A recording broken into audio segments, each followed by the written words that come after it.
Hello everyone, Jasper Agler here from vBulletin.com, and today I wanted to provide my wisdom on identifying the origins of forum drama.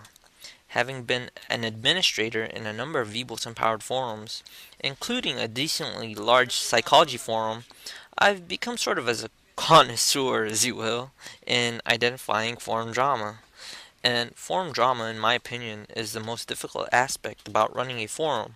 Because if your community is starting to grow and becoming very active, you will begin to see many flame wars breaking out here and there, which is very difficult to cool down. And for those of you who don't know what a flame war is, it is basically a hostile and insulting interaction between internet users. And this is very damaging to a community because it can set off a chain reaction that can, quote, burn your forum alive and kill it. In fact, it might be the number one cause of forum deaths. So, I wanted to share my tips on identifying the origins of forum drama to help you prevent the apocalypse. Now, I won't tell you a solution for it because each situation is different, but I wanted to give you an advantage of finding the water before the fire begins. And note that there are a number of variables that can cause forum drama, but I will list my top 5 in no particular order. Number 1. Forum politics. In general, old users dislike change, and you can say that there is a political party-like structure in community websites similar to the real world.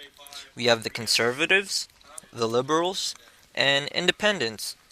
And the conservative users are the people that are stuck in the past and have or are becoming discontent with how the community is changing to not fit their preference. And the liberals, on the other hand, are the users which look to the future but suggest many but not necessarily needed changes. And they become discontent with when they see no progress in the community. And the independents are the users who are not involved with any of the forum politics and try to avoid drama as much as possible. And of course, all this is observational, but if I had a cent for each time I hear someone say the two words used to, I'll probably be a rich man. Number 2. Different characteristics and viewpoints. Not everything is black and white when dealing with people. There will always be a gray area when you are analyzing point of views. What may be offensive to some people might be perfectly fine with others. Differences of opinions can lead to a flame war, and usually the topics in which users get heated over are religion, politics, or anything that is deemed controversial, or basically anything that is debatable. So you must learn how to deal with these types of threads, and most importantly, the users contributing to them. Not to mention, you must master the ways of looking at both sides of the argument. Number 3. Attention seekers. Naturally, human beings are social creatures and need social interactions, feedbacks, and validations of their worth. Why do you think social networks are the number one most visited websites? And forums are a great way of expressing oneself. But when does it become too much? People need attention, and there is really nothing wrong with that.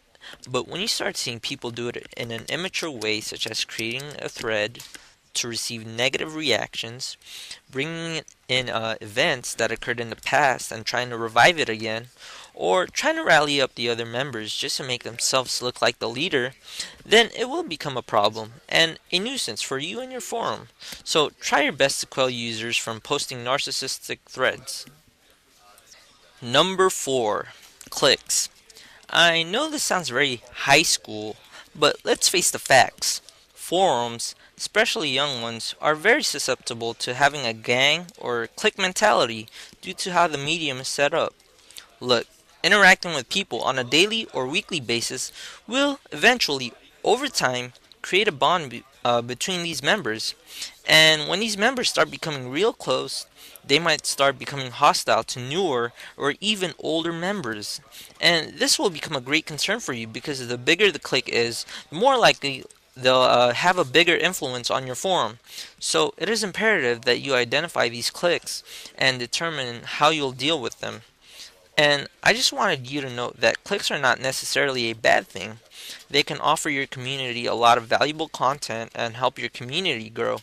But it becomes a great concern when they start becoming biased. So, for example, if a person is attacked, naturally their associates will provide, quote, backup to them.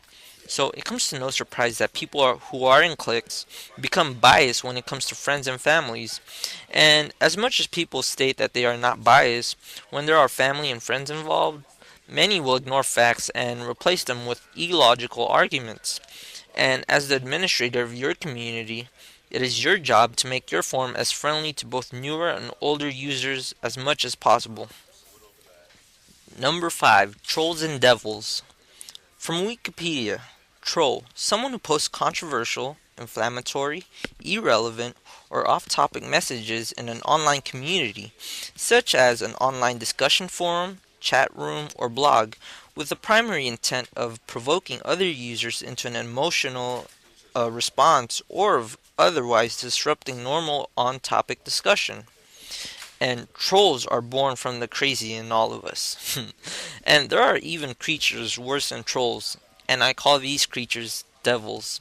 And they like to spread gossip, rumors, or anything that stirs up drama in the forum, just to leave a negative atmosphere in the community.